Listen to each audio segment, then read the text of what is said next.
हम प्यास से मर रहे हैं। जो कुएं हमने खोदे उससे 1 माह या 1 साल तक पानी मिलता है, फिर वो खुश्क हो जाते हैं। तो बताएं मुझे अब्दुल कादिर, क्या आपका खुदा हमसे नाराज है? ऐ अब्बास, अल्लाह अपनी मखलूक से दस्तबरदार नहीं होता, उन पर जुल्म नहीं करता, रहमत से महरूम नहीं करता। जो उसकी मर्जी के मुताबिक नहीं चलते उन पर जुल्म करना ऐसा सिर्फ कमजोर इंसान ही करता है।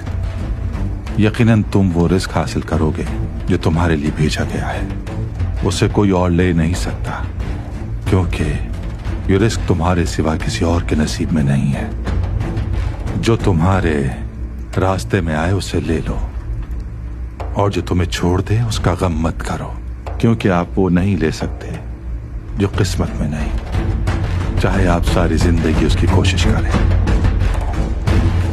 मैं आपकी नसीहतों की कदर करता हूं।